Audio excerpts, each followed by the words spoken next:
Check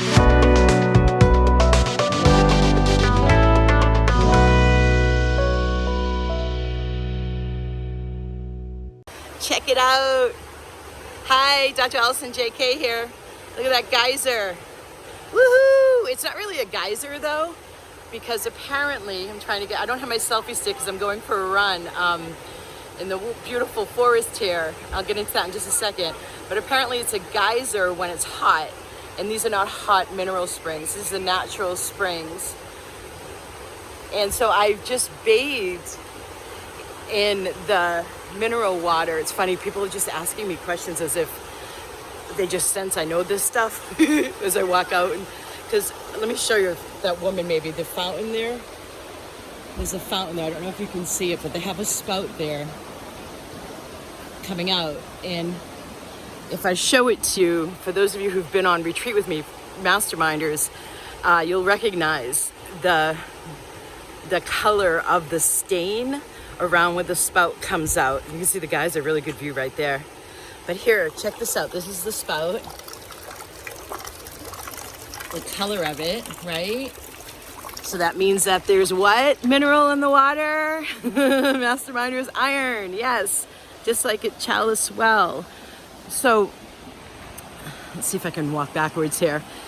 So I am in a place where I come to visit some of my family every year, except last year skipped, of course, and the sun's in my eyes, so doing a little bit of squinting there, and it comes out even brighter.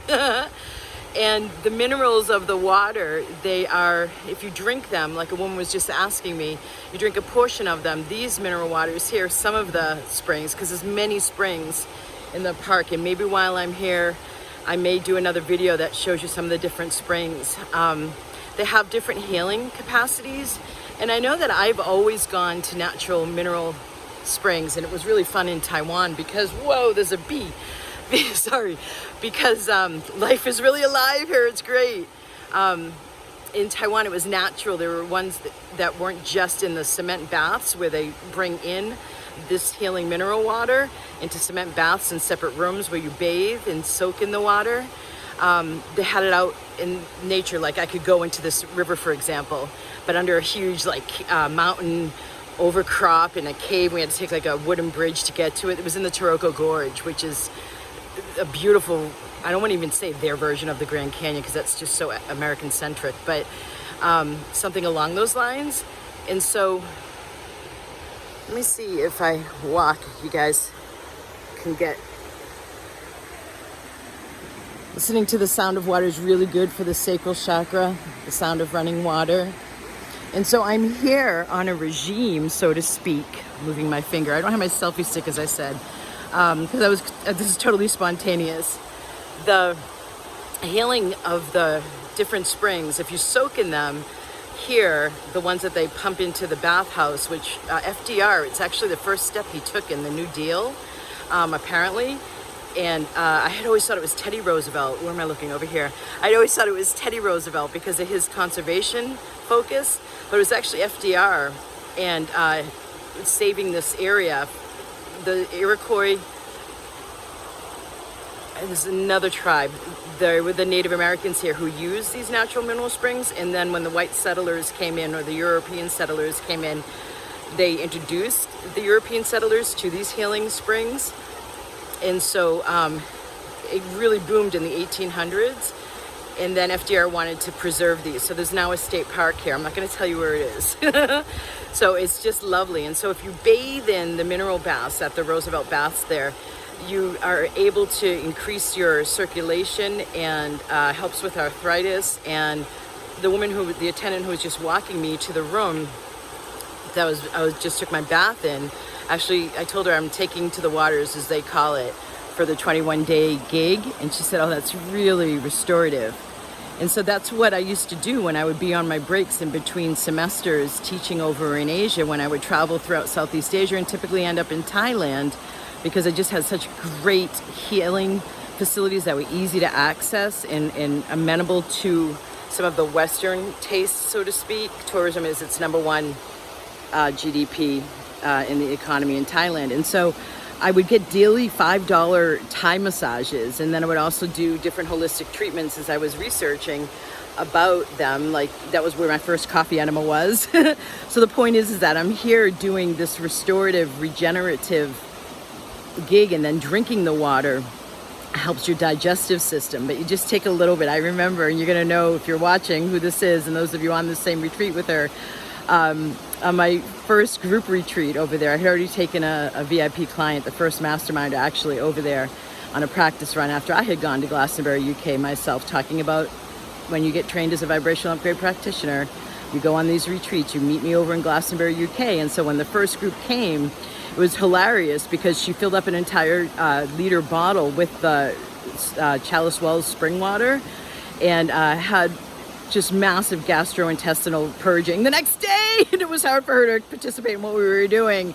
As I was just instructing a woman who just asked me questions as I was walking by, how much of this water can we drink? And her husband stood behind her with like a small little water bottle. Once I told them, he had actually done that. So you only drink a little bit of the water compared to like in the whole bottle. So like 1/8 of it. And you can increase the amount as your gastrointestinal tract gets used to it, but you will have purging.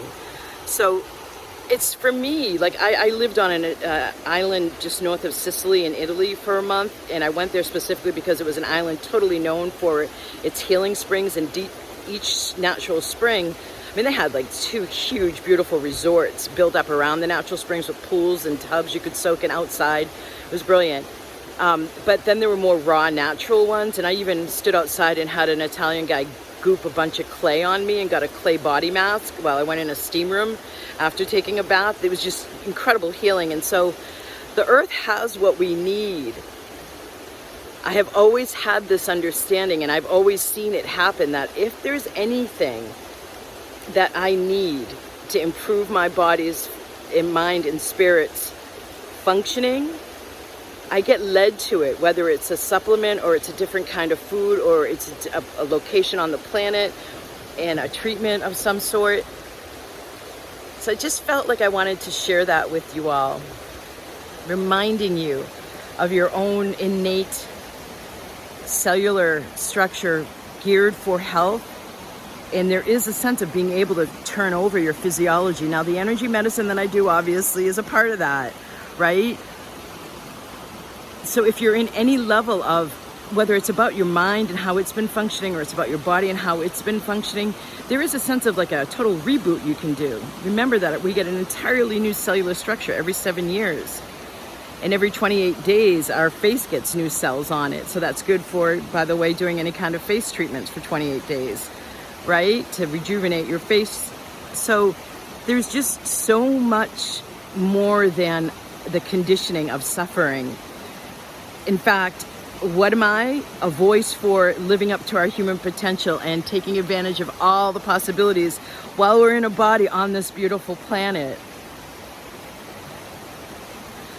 So, yeah, that's it for now. Blessings.